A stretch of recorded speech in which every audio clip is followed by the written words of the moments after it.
कोई तुझे ये कहता है, कोई यर्मिया कहता है, कोई तुझे एलिया कहता है, क्योंकि वो लोगों की बातें भी सुनते थे, परमेश्वर की बात भी सुनते थे।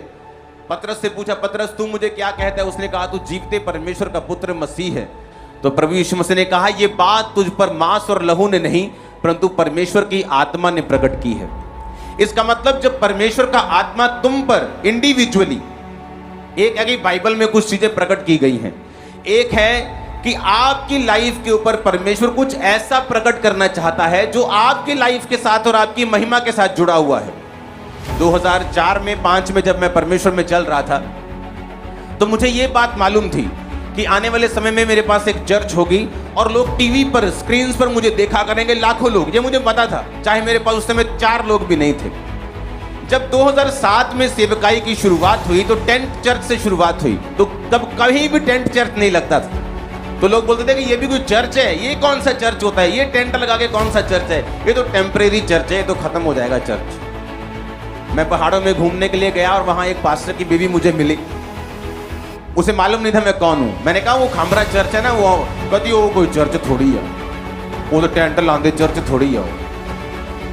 मतलब उनके लोगों के हिसाब से ये चर्च ही नहीं था। लेकिन परमेश्वर ने मुझे प्रकट किया था कि बिल्डिंग नहीं बनानी, तुझे पहले टेंट लगा के मीटिंग करनी है। क्या हुआ? पंजाब में अब जो भी मेजर चर्च खुलती आप टेंट वाली देखते। वो क्या हुआ? वो ग्लोरी थी जो परमेश्वर ने मुझे दी। कैसे दी? अपनी आत्मा के द्वारा। आज उसी बात में चर्च की ग्लोरी होती। खामरा चर्च को लोग मानते हैं कि हाँ परमेश्वर का काम इन्होंने किया है। वो भवन आज बन रहे हैं अंदर, वो बात अलग है, भवन बनते जाएंगे वो बात अलग है। लेकिन शुरुआत कैसी हुई? जो किसी मनुष्य ने नहीं सुना था, जो कभी किसी कान ने नहीं सुना था, किसी मनुष्य के चित्त में नहीं चढ़ा था कि टेंट में भी बारिश आएगी तो क्या करेंगे, सर्दी होगी तो क्या करेंगे, ज्यादा गर्मी होगी तो क्या करेंगे। आप देख लो आज सबसे बड़ी चर्च है, गर्मी में भी आप आते हैं, सर्दी में भी आते हैं, बारिश में भी आते हैं।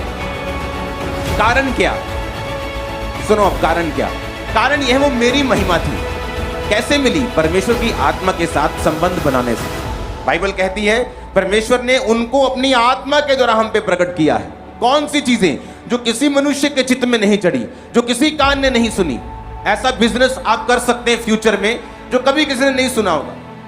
ऐसा काम परमेश्वर आपको दे सकता है, ऐसी ब्लेसिंग दे सकता है, ऐसा गाना दे सकता है, ऐसी आवाज दे सकता है जो किसी ने नहीं सुनी, किसी के दिमाग में नहीं ऐसी बातें आई जो आपको परमेश्वर दे सकता है। लेकिन कैसे? कहता 10 आयत में, क्योंकि परमेश्वर ने उनको अपनी आत्मा के द्वारा हम पे प्रकट किया। ये सारी चीजें परमेश्वर अपनी आत्मा के द्वारा आप पर प्रकट करता है।